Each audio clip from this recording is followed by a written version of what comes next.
what does it mean to be a business owner for you? And I guess, what is it that people don't see behind the scenes?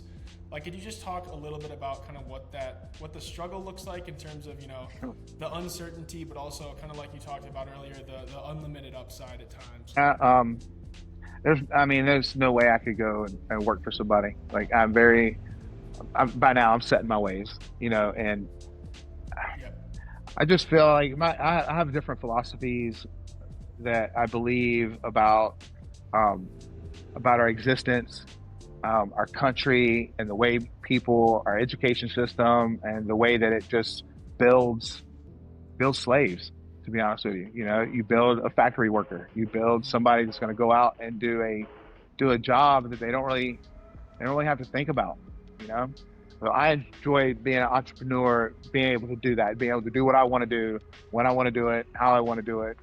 I do make mistakes. Sometimes it is a struggle when you're trying to build something in. All right, everybody. What's up? Chris Frye here today. How you This is the doing? Amistad Spotlight podcast. We just wanted to have Chris on. He runs an amazing Pilates yoga studio over in Grand Rapids, Michigan. Chris, how you doing, man? Good. How you doing? Hey. Good. It's great to have you on. So, yeah, I honestly just kind of wanted to ask, for anybody that doesn't really know you or kind of what you're about, kind of just give us a little bit about your background. Obviously, you are the owner of Grit Pilates Yoga. Maybe kind of just talk to us a little bit about your athletic background and kind of how you got into a business, Yeah. and All right. we'll go from there. I'll take you way back from the beginning. So I was I'm in the mid 50s, right? So I'm kind of up in age. And when I was younger, like when I was in like elementary school, I wanted to play football, right? That's what every American boy wants to do. I was too big. I was too heavy. That's back when they had a weight limit. Nowadays they don't have weight limits. You have different leagues you can play in, but they wouldn't let me play. I couldn't play because I was too fat. And so I didn't start playing football until my 8th grade year in middle school. And I was like, then still in 8th grade, I was like 250. I wasn't as tall as I am now, but I was still a big boy. But I played, loved it, enjoyed it, fell in love with it. Football is pretty thick in my family history, through my grandfathers, fathers, uncles, great uncles, and grand uncles. Anyway, so I started playing in 8th grade, 9th grade, moved to high school, and ended up and got a full ride to the Citadel in Charleston, South Carolina. So I went on and I played college football. And I played there for 5 years. I got redshirted, so I got an extra year at the end, which I needed to graduate. And I left that and moved into the banking world and got a job with Prudential and moved to New York City. Didn't like that. Moved to Atlanta. Didn't like that. So I decided I would just kind of break off and do my own thing. After about 3 years of stockbroker business, I didn't really enjoy that so much. And so I kind of taught myself how to build decks. I lived in Atlanta, Georgia at the time, and I did construction. And I would go and got back into coaching, got back into high school coaching. And so when I was coming up and being recruited through the recruiting process, it's changed. Like nowadays you have Huddle and you have all game film that goes on Huddle, no matter who you are, where you are, what you're doing. But when I was coming up and like when I was just graduating college, you had to actually cut up your film tape, put them on a CD, send it to where you were going, where the kid or whatever, where they wanted to be, to get interest, for the most part, unless you were a phenom and you had just people breaking down your door, coming and watching all your games. But if you were a guy that was just trying to make a team somewhere, you had to put some work. So what I would do is I would not only take their game film, chop it up, and put together their highlight plays, but I would also film them working out. Like we'd set up drills. And we would do ladder drills. We would do hand-eye coordination. We would do blocking drills. We would do all kinds of drills, like working out. And I would also put that on the tape and send it out. And that's kind of how I got into training kids, athletes at the time, the parents. They wanted to start working out. And believe it or not, when I first started training, I would just go to a park and I would pick out jungle gym equipment, whatever equipment was on the playground, on the park. and that's where I would do my boot camps. Right. And it's like just kind of where I learned functional training.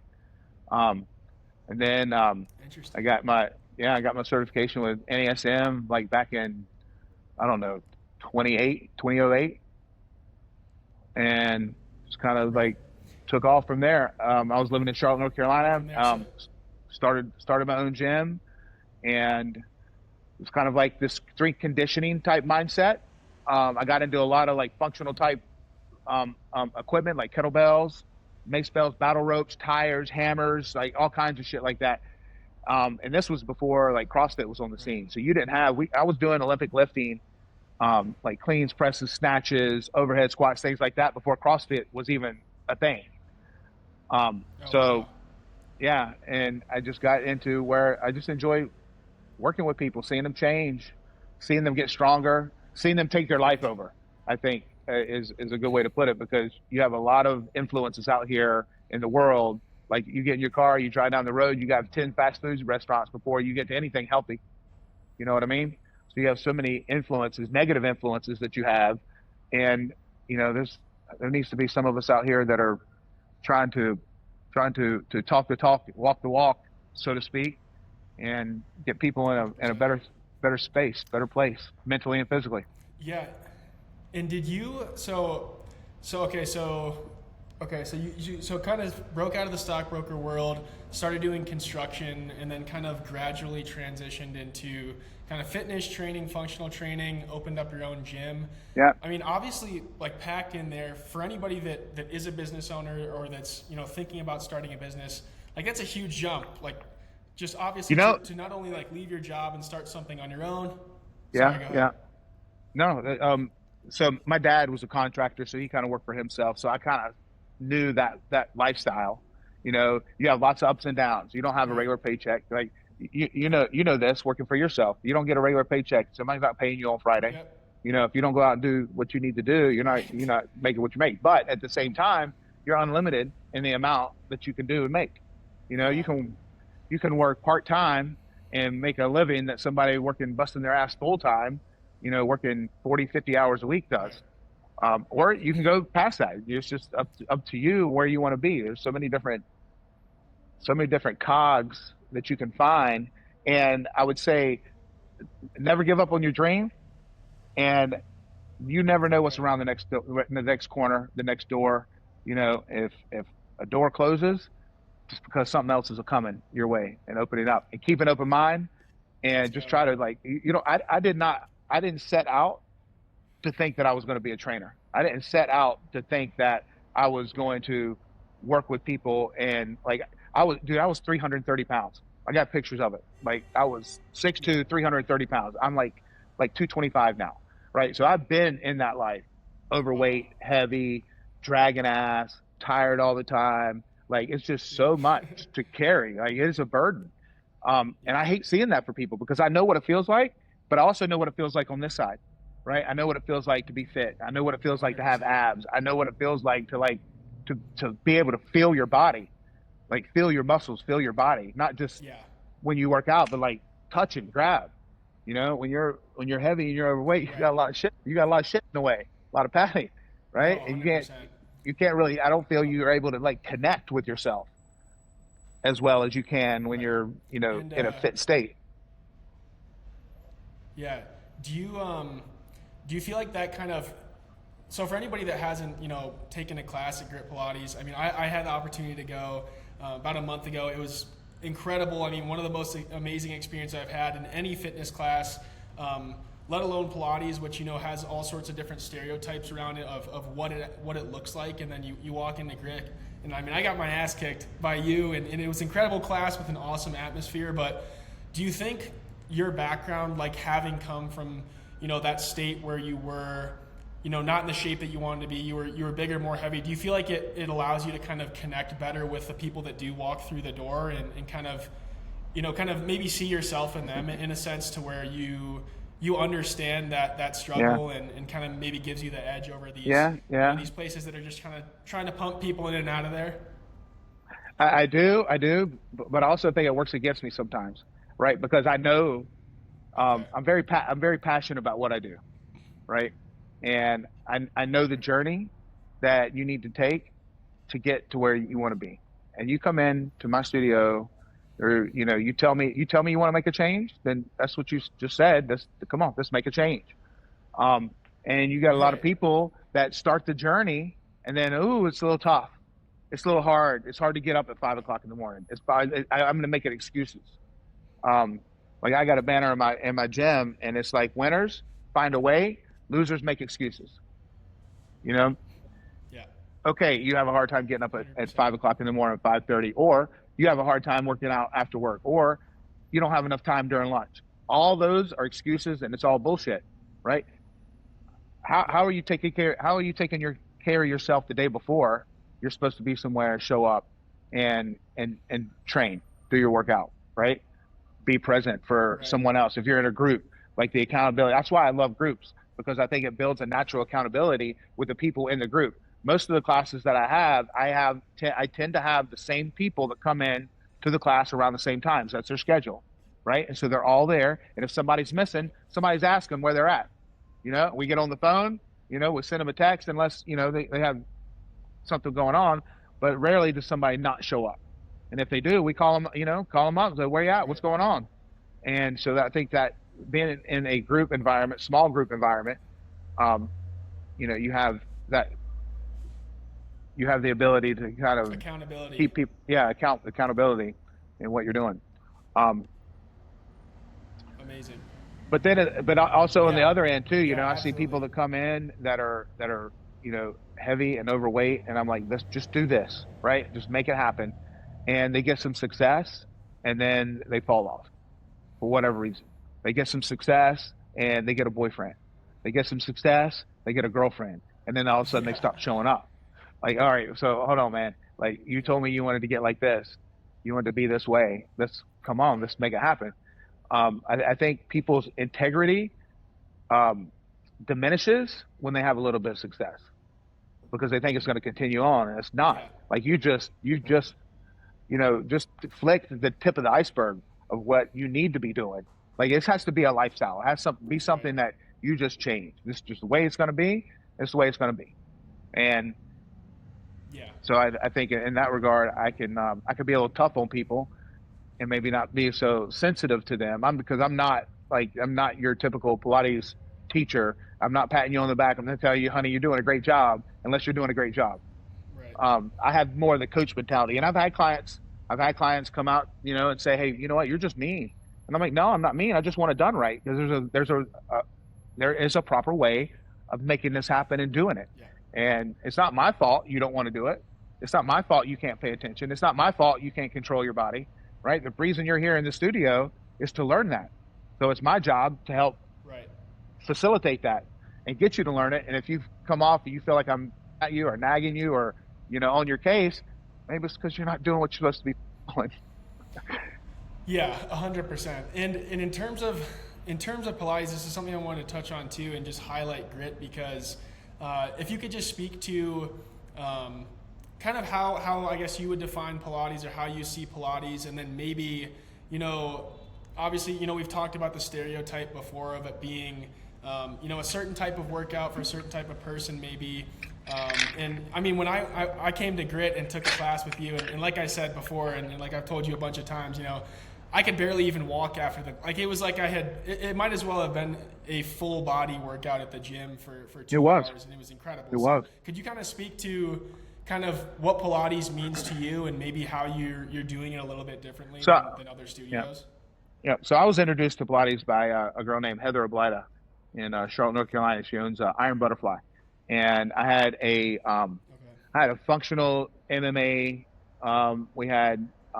We did like cross training between striking, jiu-jitsu, functional training, and that was kind of my atmosphere in the gym. It's very similar to what you saw when you came to my gym. Had turf, half turf, half rubber floor, heavy bag. I got a heavy bag in my gym now. I'm always, no matter where I go, what I do, and I'm always going to have a tie bag in my gym, whether it gets used or it doesn't get used.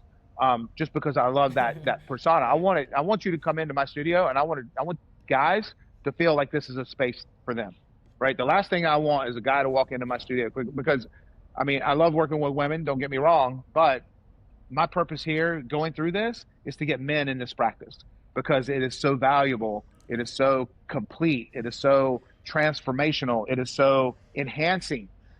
All of that, if you just get on the reformer. And I'm not saying that's all you do. I'm not saying that's you just do Pilates from now to whenever. Like I'm in the gym right now lifting, right? Lifting is important, but the reformer teaches you how to lift in a different way, a different capacity than what you did back in high school. That's just old. Like if you look at NFL players 20 years ago, 25 years ago, they are nowhere near athletic as the guys are today. They were not jumping up, catching one-hand balls, just laying out, flowing out. And that's because the training has changed from then. Like you have a lot more athletes doing functional movement training than just going in, bench pressing, back squatting. Now, don't get me wrong, right? Bench press, that's kind of a superficial lift because, it's not very transferable into what you do functionally, but back squats, front squats, power cleans, those power movements are they're very important to do. However, you also have to train some of the proprioception in your body, mind-body connection, right? Being able to move in different directions if you want to be an athlete, right? If you don't want to be an athlete, you just want to be a bodybuilder, then get yourself a good bro split and just start hammering away at it. But even if you're that, Pilates on the reformer will teach your mind and your muscle how to connect. Because you see a lot of guys out here in the gym, they don't connect. Like they do bench press, but they think it's an arm exercise. I've heard like kids. I'll ask kids like what kind of workout I have kids that come to my studio, and so I ask them, what else are you doing? Well, I work out at school. All right, well, what do you do? Well, today we did arms. And I'm like, okay, I'm pretty sure you just didn't do arms, right? So tell me the exercise you did. Oh, we did bench press. We did shoulder press. Okay, well, you didn't just do arms. You did bench press, shoulder press. But the kid thinks they did arms. So mentally, they did arms. They didn't do chest. They didn't do shoulders. They didn't focus in on that part. And that's just another level of awareness that you get in your body by doing Pilates, because you really have to focus on what it is you're using to push, right? Your core's got to be strong in everything that you do. And your chest, your shoulders, it's not an arm exercise, even though your hands may be doing the moving, right? That's not what's happening. And you get to feel that.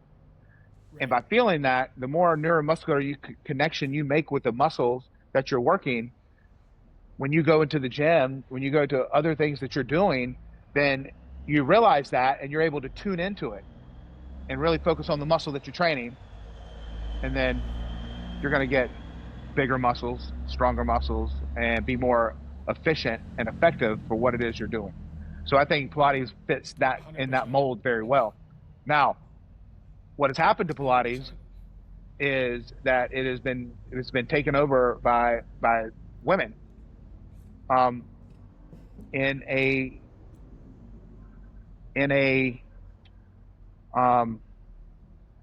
I would say, like a group class setting where it's about being a party. It's like a spin class. It's about the party and it's about how you look. It's not about what you're doing, right? It's not about how you're doing what you're doing, because I think a lot of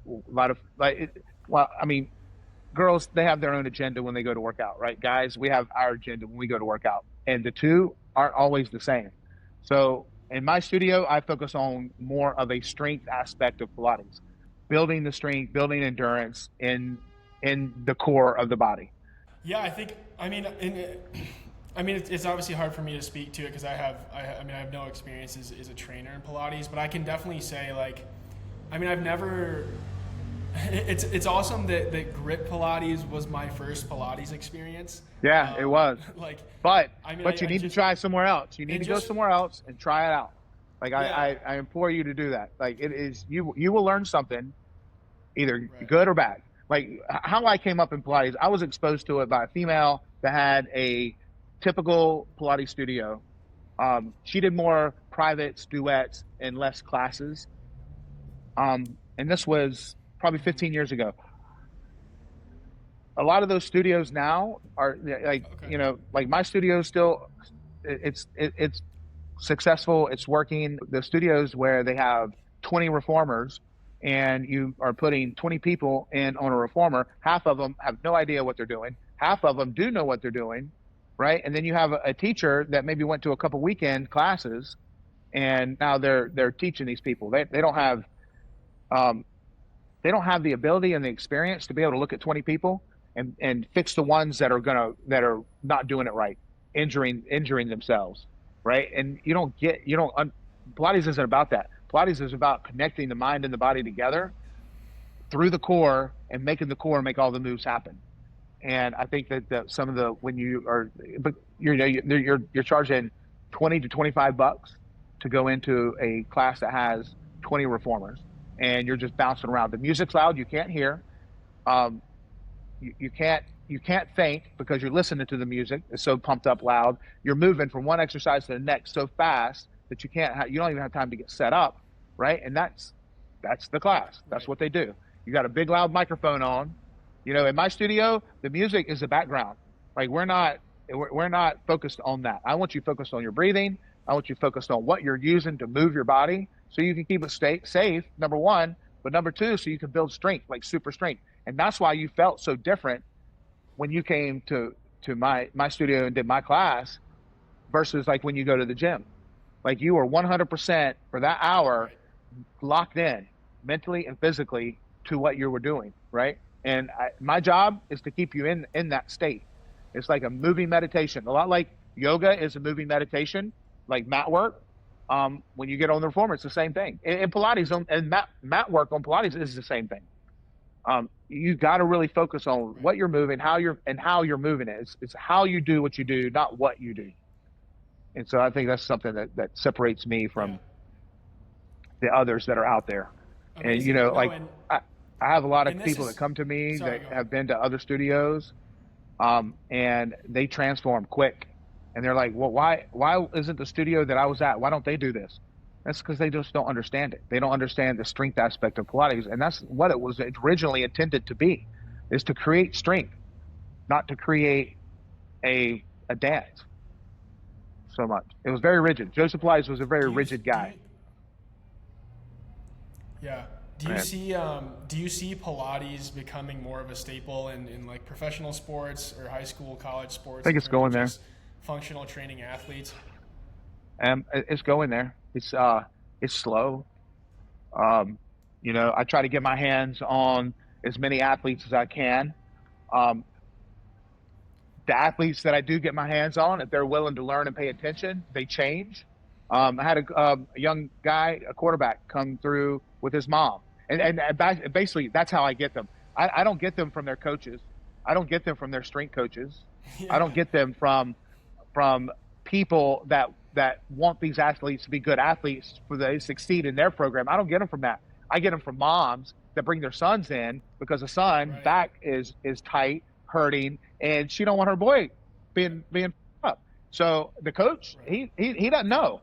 He doesn't know. Okay, so if your back's sore, your back's tight, right? Well, maybe we need to work on the hamstrings. Maybe we need to work on the core strength, right? So, I bring this kid in, and I put him on the floor, lay him on the mat, and we do some bridges, tucking the hips, and we do some ab work, like double leg stretch, single leg stretch, and we worked his back. This was a week ago. This happened, and I went and saw him. I went last night and watched him play, and he has no issues with his back. Dude's running around, throwing the ball, doing everything he needed to do. It's amazing. And if he's feeling that, there's other kids on that team that are feeling it, right? And it's not that I'm trying to take over 100%. What you're doing. Like, dude, I don't want your strength coaching job, right?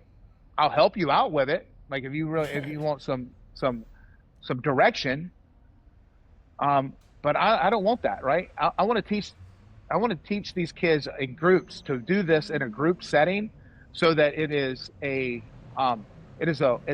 warm up. Like it is a routine that they do. You don't have to do it every day. 2-3 times a week takes 30 minutes. That's it. If you take 30 minutes for your kids, your team, some exercises on the floor, on the ground, teach them how to move properly, your team's going to be better off for it. You're not going to have the injuries throughout the season. Your guys are going to be more athletic. They're going to be more tuned into the body. But people don't understand that. And as soon as I go to like a coach or an athletic director, first, I can't send an email, right? Because as soon as they see that word Pilates, Right. right, they're like swipe left, like delete, right? They have no idea. They have no idea what it is, right? So I got to get in front of them. No And idea. so when that happens, and that's, sometimes that's good, sometimes it's bad. And I'm not a small guy, right? And I'm very passionate about what I do. So I can be a little bit, I can come off, as being passionate, and trying to explain to these guys, but still they don't know it. And as soon as use the word Pilates or yoga, it's like, what did you? Oh, did you say? Oh, I got to go over here. I'll see you. Nice talking to you. And I'm like, dude, if you would just stop and pay attention, you know what? Like the coaches would even benefit from it. To be honest with you, 100%. it could Yeah. be a No, total absolutely. And team then thing. huge. And I wanna let you go here. I know you're practicing what you preach. You took this call in the gym, so I appreciate you hopping on. But I guess just as kind of a last question and something to think about for anybody that's listening, and maybe you could just speak on it, is, as a business owner, and I've learned a lot in the last year. Obviously, we started working together a couple of months ago, but what does it mean to be a business owner for you? And I guess what is it that people don't see behind the scenes? Like, could you just talk a little bit about kind of what the struggle looks like in terms of, the uncertainty, but also kind of like you talked about earlier, the unlimited upside at times? Yeah. There's no way I could go and work for somebody. Like by now I'm set in my ways, and Yep. I just feel like I have different philosophies that I believe um, about our existence, our country, and the way our education system, and the way that it just builds slaves. To be honest with you, you build a factory worker, you build Mm-hmm. somebody that's going to go out and do a job that they don't really have to think about, you know. So I enjoy being an entrepreneur, being able to do that, being able to do what I want to do, when I want to do it, how I want to do it. I do make mistakes. Um, sometimes it is a struggle when you're trying to build something in. I just just got a new sauna and cold plunge in my studio. Oh, amazing. And so No I way. had, yeah. I started off with a steam sauna. I got one for like $300, and because I like going to the gym, I like going to the sauna, but I don't really like going to this sauna in the gym because I'm not really a shower at the gym type of guy, right? So I get Yeah. done with what I got to do, I go. So I'm not going to get there and get all sweaty. So I got one for myself, and then I got to blow up. First, I started off with a little pod like this, and I bought it, and it said it was good enough for someone that was like 6'5", like 300 pounds. I'm 6'2", 225. It didn't fit me. Like I felt like I had to cross my legs and squat down in Really? it, and it was no fun. I didn't like it at all. Yeah. But I used that a few times. And then I got a extra long tub that I can sit down in, and that's much better. Still inflatable. It's not 100%, not exactly where I want it, but it's getting there. And so I just changed out my steam sauna for an infrared red light sauna for a two-person, and kind of rearranged my cold tub a little bit. Just got it set up. Got the cooler. I got a cooler so it pumps. It's constant cold water in it. I don't put ice in it. I got a filter. I upgraded the pump, upgraded the filter. So I'm trying to build it, and I'm kind of doing the DIY, do it yourself, Yep. DIY, the DIY DIY way, and I'm DIY. and I'm learning There you I'm go. learning as I go. Um, but I've offered some cold tub therapy to my clients, and it sucks at first. It really does. But you go inside your head, you learn to Yep. breathe, and the benefits that these people have gotten from it are amazing. The benefits they get from the cold tub, I'm trying to get some people in the sauna. The sauna was a steam sauna. It was a little tent, right? So it's very claustrophobic. What I got now has got glass doors on it. It's red light. It's really cool. So I'm trying to upgrade, and I just added another reformer. Probably since you've been to my studio, I have added 3, so I have 10 now, Oh right? So wow.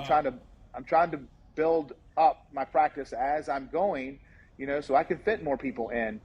Um, that kind of goes back to just being able Yeah. to have the experience to look at people, watch people, see how they're moving, and like I've created a system, and my system works really well. I was saying, like, just speaking to the difficulty of starting a business, but also the upside. I mean, kind of what you're saying is highlighting it perfectly. Like, you know, it's not easy, but like you're talking about, you know, even since I've been there a month and a half ago, you've added 3 new reformers, you've got the sauna, the ice tub, like things are building for you. And just on that too, I mean, that's a huge selling marketing point too, being able to have that. I mean, as you know, there are entire businesses that just basically rent out the sauna ice bath space. So it's amazing to see that you have that in there. I feel like that's the way I live. So I try to offer that and promote that throughout, you know, my clientele. So, all right, man. Thanks for having me. Yeah, 100%. I appreciate it. Yeah, thank you. Thank you for joining, Chris. I appreciate it. For anybody that's thinking about getting into Pilates, you need to go to Grit Pilates Yoga in Forest Hills, Michigan, Grand Rapids. And if you're not over there, you know, make the trip down, make the trip across the state. Trust me, it's worth it. Chris and I have been working together on his Google reviews. So for anybody that is thinking about going to try Grit, go check out the reviews page. You're going to see a ton of glowing 5 stars with a whole lot of, you know, men and women talking about how this is not your typical workout. It's going to kick your ass, and you're going to have a great time at the same time. So thank you, Chris. Thank you for all that you're doing and changing people's lives. And I look forward to talking to you soon. All right, brother. See you. Thanks.